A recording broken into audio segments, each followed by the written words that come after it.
আর তো আমার তো কিছু নেই, জমি জায়গাও কিছু নেই স্যার। এখানে এইটুকুই ব্যবসা করি, এর থেকে আর তো কিছু নেই। বাড়িতে যাচ্ছি, বাড়ির বাপ মা মেয়ে সব কাঁদছি, বাড়িতেও যেতে পারছি না। আর এমনি সকাল থেকে ঠিক তো নেই। এবার ওইটা মানে দোকানটা তো সবটাই শেষ, মানে মানে বাঁচবো তো কি করে। আমি তো মনে করছি যে এবারে ওই থানায় যে কিছু খেয়ে মরে থাকা পাবো কোথায়, লোকে খদ্দেরের মালগুন দেবো কি করে আমি। রাতের অন্ধকারে ঘটল দুঃসাহসিক ডাকাতি। পূর্ব বর্ধমানের জামালপুর থানার চৌগ্রামে সন্নিকট রানাপাড়া এলাকার ঘটনা। যেমনটা জানা যাচ্ছে, রানাপাড়াতেই রয়েছে এই একটি স্বর্ণ গয়নার দোকান। বিভিন্ন সোনা বা রূপোর যে অলংকারের যে কাজ, সেই কাজগুলো কিন্তু এখানে করা হতো। একটু দোকানের ছবিটাকে দেখানোর চেষ্টা করবো। একদিকে কিন্তু এই অলংকারের কাজ করা হতো, অপরদিকে কিন্তু এখানে তার পাশাপাশি ট্রেলারের কাজ করা হতো।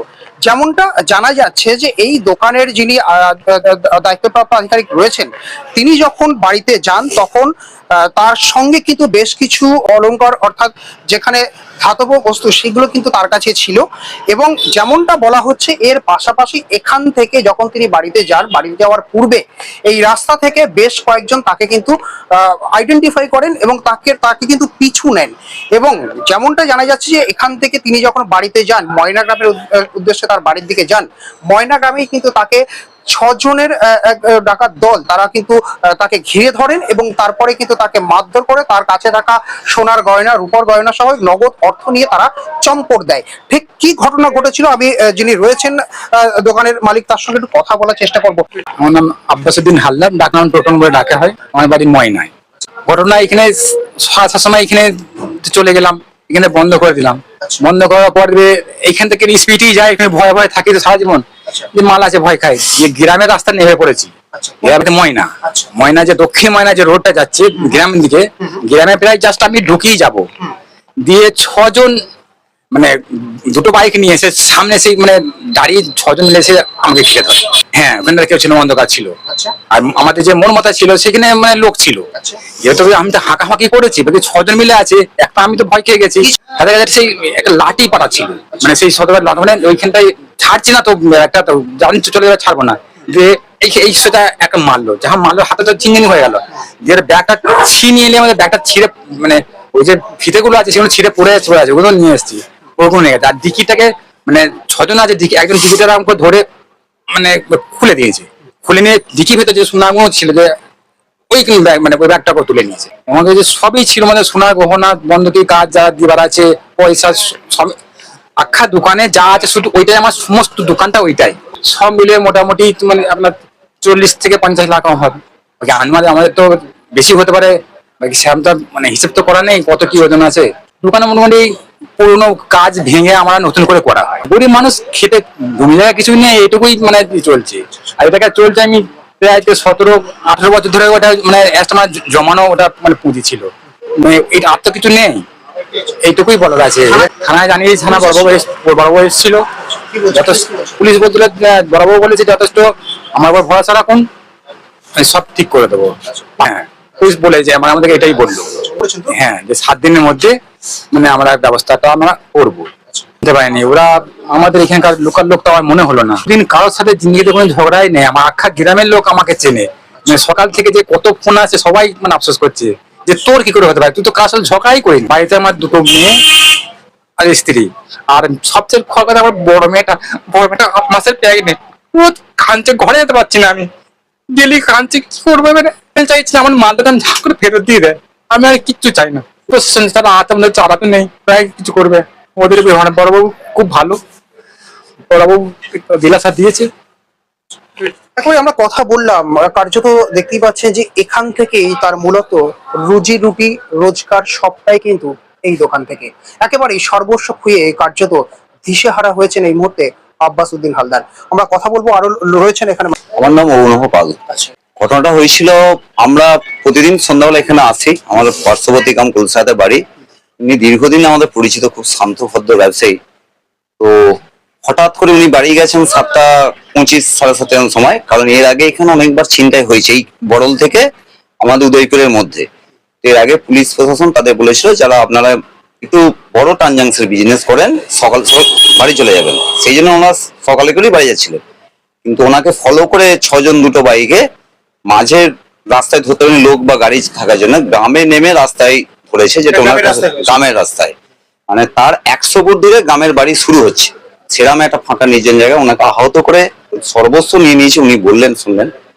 আর খুবই খারাপ লাগছে। আমাদের নতুন যিনি বড়বাবু এসেছেন, কালিনী স্পটে এসেছিলেন, দোকানদার, স্থানীয় মানুষ, মানে এত যে 2 বছর ধরে 6টা বড় ডাকাতি হয়ে গেল এই রোডে, এবং দোকানগুলো ধারাবাহিক চুরি হচ্ছে। আগে যিনি বড়বাবু 2-3 জন ছিলেন, তারা কিনারা করতে পারেনি। মানুষ প্রশাসনের উপর আস্থা হারিয়ে এখানে কিছুক্ষণের জন্য খুব শান্তিপূর্ণ রোড অবরোধ করেছিলেন। তো বড়বাবু এসে আশ্বাস দিয়েছেন যে 1 সপ্তাহের মধ্যে আমরা এটা কিনারা করব। তো ওনার কথায় অবরোধ উঠেও যায়। আমাদের নতুন যিনি এমএলএ হয়েছেন অরুণবাবু, তিনি এই দুষ্কৃতী রাজের বিরুদ্ধে 0 টলারেন্স নীতি নিয়েছেন। আমরা যোগাযোগ করেছিলাম, তো উনিও কঠোর অবস্থান নিয়েছেন। তিনি সরকারিভাবে চেষ্টা করছেন যাতে তাঁর বিধানসভা এলাকায়, জামালপুর অ্যাসেম্বলি, এসসি অ্যাসেম্বলিতে এইগুলো যাতে না হয়। আমরাও প্রশাসনের কাছে রিকোয়েস্ট করছি যে অন্তত এই টিমটা বারবার করছে, এবং আপনারা অবাক হবেন যে প্রায় 1.5 মাস আগে কুলসাতে একটা ছিনতাই হয়। তারা কুলসা গ্রামের ভেতর দিয়ে যখন যায়, আমি কিন্তু রানাপাড়া মোড়ে মেন রোড দিয়ে ওদের নলগড়ে বাঁধে পিছু ধাওয়া করেছি আমার স্কুটিটা নিয়ে। ওরা রিভলভার দেখানোতে বাধ্য হয়ে গেছিলাম থেমে যেতে। খুব বেশি বয়স নেই ছেলেগুলো, 25 থেকে 28-এর মধ্যে বয়স, রোগা রোগা করে চেহারা। আমি পেছু গাছটাকে দেখলে এখন চিন্তা করবো, কারণ সে হেলমেট পরে ছিল না, হাতে রিভলভার ছিল। আইডেন্টিফাই বলতে আমাদের যেটা সন্দেহ, এই ছেলেগুলো দিনের বেলার দিকে বা বিকেল বেলা এসে রেইকি করে যাচ্ছে, আচ্ছা, আর খুব হাই স্পিডে বাইক তারা মাঝামাঝি চলাচল করছে, অ্যাপাচি বাইক। আমরা এই ছেলেগুলোর বডিগুলো দেখে সন্দেহ করছি ওই টিমটাই করছে, কিন্তু তারা যখন কথা বলছে ছিনতাই করতে, তারা হিন্দিতে কথা বলছে। আর অবশ্যই তোকে লোকাল আছে, নালে ইনফর্মটা পাচ্ছি, এই টাইমে বাড়ি যায়, একে ফলো আপ করছে, খবরটা কিন্তু দিচ্ছে। এইখানে এই একজন দাদা আছে, এনার দোকানের ড্রয়ার থেকে উনি জল আনতে গেছিলেন কল থেকে, সকালবেলা ঘটনাটা হয়, প্রায়ই হচ্ছে এলাকাটায়। অথচ কি আজ অব্দি অ্যারেস্ট হচ্ছে না। আমাদের 6টা হয়ে গেল 1.5 বছরের মধ্যে। আমরা চাইছি দোষীদের অবিলম্বে গ্রেপ্তার করো, যেটা বড়বাবু আশ্বাস দিয়ে গেছেন। নতুন এসছেন উনি দায়িত্ব নিয়ে, উনি তদন্ত করতে একটু সময় লাগবে বলেই দিয়েছেন। আর উনি কিন্তু রাত্রে কালকে একদম ডানকুনি গেট টোল প্লাজায় গিয়ে সেখানেরও সিসি ক্যামেরা চেক করেছেন। আমাদের এখানকার স্থানীয় ব্যবসায়ী নিয়ে গেছেন গাড়ি করে, উনি আপ্রাণ চেষ্টা করছেন। আমাদের বিধায়ক করছেন অরুণবাবু। তো আমরা আশায় আছি যে এবার হয়তো ধরা পড়বে, আর বিশেষ করে ইনি যে একদম সর্বশান্ত হয়ে যাবেন না হলে, এই দাদার অন্তত রেস্কিউ হোক। কারণ এই যে ছিনতাইগুলো, ডাকাতিগুলো হয়ে গেছে, সবচেয়ে বড় অ্যামাউন্ট হচ্ছে চেনার লোকের জিনিস নিয়ে কারবার করে। আপনাদের সবাইকার প্রচেষ্টায় যেন এই টিমটা অ্যারেস্ট হয়, আইনে যা শাস্তি আছে তাদের যাতে সেই শাস্তিটা হয়, একটা নির্দিষ্ট গ্যাং। মানুষজন একেবারে আমরা কথা বললাম, কথা বলে যে বিষয়টা কার্যত স্পষ্ট হচ্ছে, প্রায় 1 থেকে 1.5 মাস পর পর এই এলাকায় এই ধরনের ঘটনা ঘটছে, এবং যে ঘটনার প্রেক্ষাপটে দাঁড়িয়ে বারংবার সর্বশান্ত হতে হয় আপনার আবার মুখে রুচি রুটি তুলে দেওয়া এই সকল সাধারণ মানুষ। তারা কার্যত এই মুহূর্তে এই নিজেদের অর্থ সম্পত্তি হারিয়ে কার্যত দিশেহারা। পুলিশের আশ্বাস এবং সিসিটিভি সূত্র ধরে পুলিশ তদন্ত করছে।